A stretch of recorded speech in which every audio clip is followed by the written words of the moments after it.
Hey guys, welcome to our channel. I'm Armani. I'm Billy. And today we're talking about our trip to Mexico City that we took last year. We had a blast out there, and I thought it would be a good time to just break down what we did, the cost, and see if you should travel right now.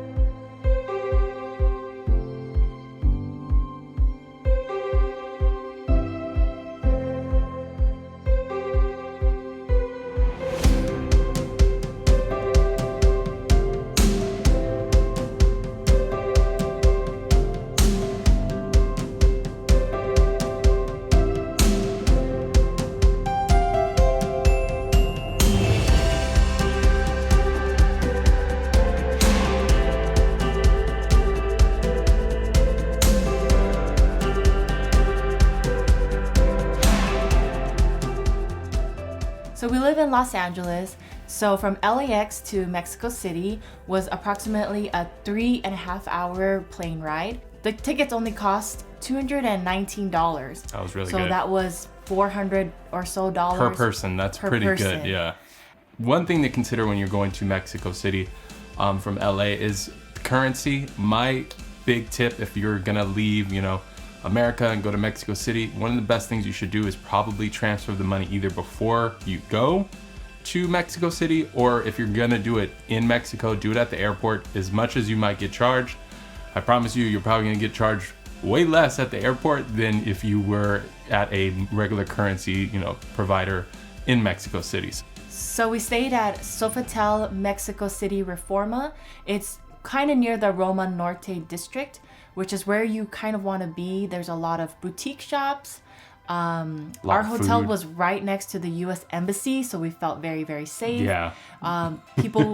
There were cops guarding the U.S. embassy, Embassy at all times. Yeah. So when we were walking, tanks, man. when we were walking in the middle of the night, we felt very, very safe in the city. The hotel cost us $735 for 5 nights and 6 days. Yeah. So that was pretty cheap compared to other places that you would get here out in LA. This hotel had a very, very nice rooftop. There was a rooftop restaurant and a bar which we stayed at. The cocktails were probably maybe $10 or less. Yeah. Beer is obviously a lot cheaper. And they also had a swimming pool up there. It had like glass windows. It was inside. Floor to ceiling windows. It So was cool. Indoors. Yeah. It was heated, obviously. And what was cool about it was they would give you a certain time slot.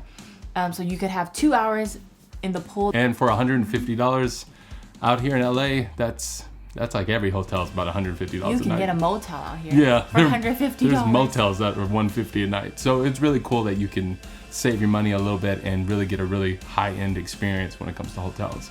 Another great option if you don't want to actually stay at the Sofitel, because the Sofitel can be more expensive. You're looking at $150.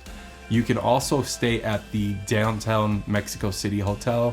It's in the historic part of downtown Mexico City, and it's just an awesome location. It has like a chocolate shop inside. It's got we went there. It had like really cool architecture, like really old, really beautiful looking architecture. They have a huge courtyard where you can have food there. Yeah, it's like a restaurant. And there's like lights. Yep. It's very, very nice. There's a rooftop pool. The rooftop overlooks like really, really popular street in Mexico City, so you get to see like people walking. It's like you can see the palace. You can see the palace. Great views, awesome place. I honestly, the only reason why we didn't stay there is just because the Sofitel was just too big of a deal to give up on. But at downtown, if I ever went, I would probably stay at the downtown hotel because it's right in the heart of everything as well. When it comes to food, Mexico City has such a high level of food quality. Like you have all these different types of Mexican food. You have different price ranges. One of the coolest places we went to was the El Pendulo? El Pendulo. It was a bookstore / restaurant, and I thought that was a really cool blend of two different things. You can chill out and have some food in the restaurant, or you could read some books. And it was just really cool to, obviously a lot of the books were in Spanish, but it was really cool to be able to be in like a bookstore / restaurant. Another food place that we went to was called Limones Neros. I'm not sure if I pronounced that correctly. Probably not, but it's okay. But we had some interesting food options there. Yeah. We had a chicharron taco with cricket. They're really big on cricket. Yeah, crickets. Like, or is it grasshopper? it's like either a cricket or grasshopper, but it's very big out there, and it's actually not that bad. It tastes pretty good. It tastes like Kind of crunchy. I like it. tastes like a peanut. It tastes like a peanut. Yeah, like a roasted peanut. They're really famous for their mezcal drinks out there in Mexico City. I believe because they're very close to Oaxaca. I think that's where it originated from. And you know, back here in LA, mezcal is not really my thing. But out there, their mezcal is way different. It's way better. It has like a not as strong smoky taste. So we had a couple of mezcal shots there, a couple of tequila shots out there. We also had watermelon with ahi tuna. That place was a little bit more expensive, but it was a very, very nice atmosphere. The staff at that restaurant were really, really on top of things. They knew all about different wines, different mezcals. They knew the history of everything. Mm-hmm. At one point, we wanted to take some of these little cup thingies that were like shot So glasses. cute. They're We like, actually bought them. yeah, they're like these little shot glasses, and they're like, yeah, you can take them. And like we're actually trying to figure out where to buy them. And they're like, no, take the ones that we have right here. And then we bought them from them. It was just really cool because they're like these little handmade, basically Coconut like coconut cups? shell cups. Another dessert place that you should try, and you definitely have to try, is Churros El Moro. They make these great, Huge churros. and Huge. they make them fresh right in front of you. Yeah.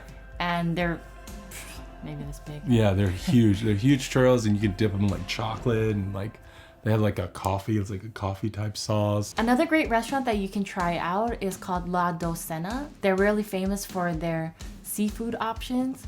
So when we were there, we got quite a bit of stuff, including queen clams, oysters, octopus with plantain chips, haro fish, and blue crab tostada. We also had a couple drinks there as well. Everyone in the hotel was suggesting us was Taquietta Gabriel, and it was a taco spot near the Sofitel Hotel.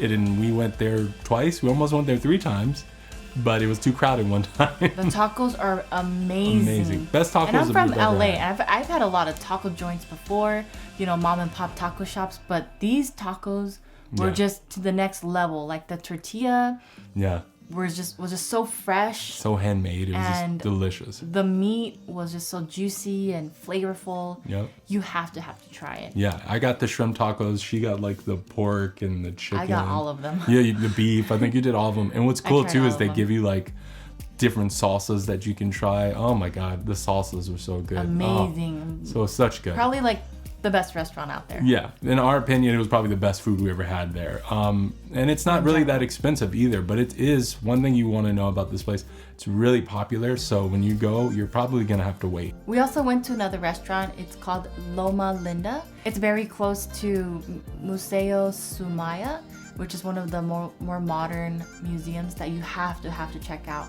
But at Loma Linda, it's right in the mall across from it, and you have a perfect view of The museum. Museo Sumaya. Yeah, of the It's museum very, very and nice. like the city. It's a really cool view.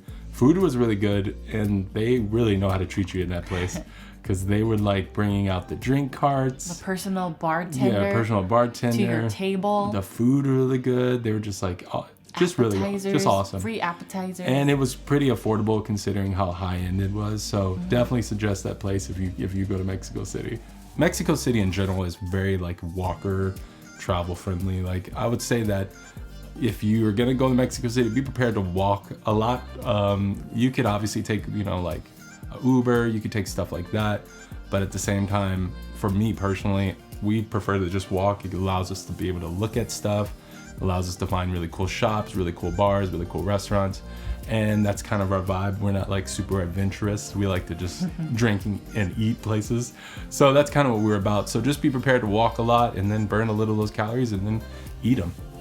But if you're not a walker, Mm-hmm. you can take Ubers there. The Ubers there are very, very cheap. From our hotel to the airport, probably cost us no more than $10. I personally, one of my favorite things to do is Uber, just because it's so quick and easy and you can just do it off your phone. But you're not Feels going a to break lot the bank. safer too that way. Also, it's a lot safer. You know, that's usually less scammy.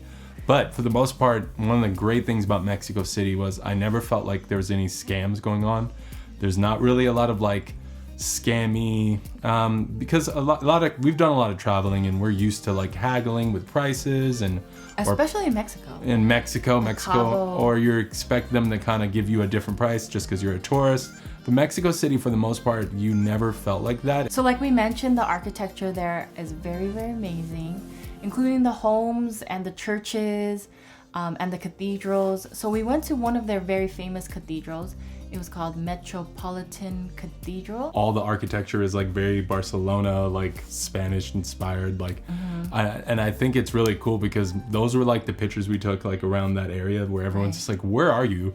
Just because all the buildings are really old and everything's like restored, and they take a lot of pride in keeping like the buildings intact and really keeping that type of history when it comes to the actual architecture, and it's just beautiful. So, and if you're there, definitely donate, because at the end of the day, you are in a holy place. We also went to a couple museums where they had beautiful art, and they practiced social distancing as well, which was very nice. They would make you wait for the person in front of you to be done with looking at that art piece before they would let you go to the next one. And they had people surveilling the whole time. Yeah, to make sure you were not like all up in someone's grill. Or you weren't out of your little box. Yeah, while you it were basically was looking at the like photo. organized. So like you were just organized in like a little, like a train, like of you very just nice. going through different art installments and stuff. And it was really cool. And then we went to another museum where it was not as organized with that. It just was more of a limit of how many people they were allowing in the museum. So you could just walk around anywhere you wanted to go, but there was just a limit of how many people were in it. Art in Mexico City is really important. I definitely suggest you go to a few museums while you're out there. There's such beautiful arts. We also went to Chapultepec Park/Castle. Well, we tried to go to the castle, but after Castle was closed. hiking all the way over there, the castle was closed due to the lockdown. But the park there was very, very nice. You could rent swans and have like some food on your swan and go out to the lake pedal out to the lake. It was a beautiful day. And they have like little food stands out. Oh yeah. Yeah, and it's definitely, she had to definitely have to try out some stuff. I had something called tostilocos. They're made with like pig ear and chips, tortilla chips. When it comes to shopping, one of the things we loved about Mexico City is they really take they're a really stylish city in general. You'll see people walking around and you'll be like, wow, everyone dresses really well out here. So like fashion's a really big deal in the city. So you'll be walking and you'll see a lot of cute little stores, like little boutiques that sell like handmade stuff, that sell like, home, like their own design brands, very unique stuff. And there's a huge vintage like community out there. I got this one cute little necklace. It was basically a coin of Italy, and it was like carved out. Oh yeah, dude basically sculpted like a necklace out of a coin, and it was really cool. Right. And that's just a great example of like how cool the handmade jewelry and handmade like clothes are out there. One of the cool places we went to, which is about 2.5 hours away from Mexico City, is Grutas Talatonga. It is basically a hot spring in the mountains in Mexico, and it's about 2.5 hours, maybe 3 hours away from Mexico City. You're definitely gonna have to get a driver, or you can take, I think, like a public transportation, but that would be really long. So definitely get a driver. It was definitely a place that you have to see, but you'd have to go there early. Yeah. I recommend staying there for at least one night so that you can start fresh in the morning, because we made the mistake of doing a one-day trip back and forth, and coming back took us like 4 hours because there was of an the accident. traffic. Yeah, there was an accident. The accident was really, really It was really bad, yeah. So definitely it's a cool spot. It's a hot spring. If you go really early, you'll most likely have less people. We went when it was really early, so we didn't really have to deal with too many people. It can get really crowded, and they don't really social distance that well. So you definitely want to go when it's really early and there's not a lot of people. The tour guide will just make the experience great. Our tour guide was so fun. He was so nice. He was so, So nice, cool. and he knew so much about the history of Mexico City. He studied history. He knew a lot about the history of the actual hot springs. During your car ride, he'll like educate you in a lot Yeah. of information. I would definitely hire him in the beginning of your trip, Yeah. just so that he can give you recommendations on where to go. In Mexico City He's very, in general. very Yeah. like educated. Very thorough with everything. Speaks English very well. And he taught himself English, so he speaks English fluently. So he was a great tour guide. Now, one of the things that people always talk about when it comes to Mexico City is it safe? In my opinion, I would say yes and no. Now, me and Billy never felt really unsafe while we were in Mexico City, when we were in downtown, when we were out in the mountains, when we left Mexico City for a little bit, when we were near a hotel, when we were going shopping or eating at night. We never felt that unsafe, but at the same time, we've traveled a lot of places now. So you have to just play it, smart. You need to you need to be aware of your surroundings at all times. You need to just know that any place in the world can be dangerous. Including LA. Including LA. So just really keep your eyes open. Try not to go out too late at night if you're by yourself, or try to stay in really popular places where there's a lot of people. What was great about our hotel, it was a really popular area, so I never felt like it was dangerous or anything like that. For the most part, people really keep to themselves and they don't mess with you. But at the same time, I do know that Mexico City could be a little dangerous. So you just have to be aware of your situation. But for me and you, we felt very safe. We felt safe, and we can't wait to go back to Mexico City. And we will definitely be back. Yeah, exactly. So that's all we have to say about Mexico City. For the most part, it was an awesome trip, and we can't wait to go back. I'm Armani. I'm Billy. And we will see you next time. Peace.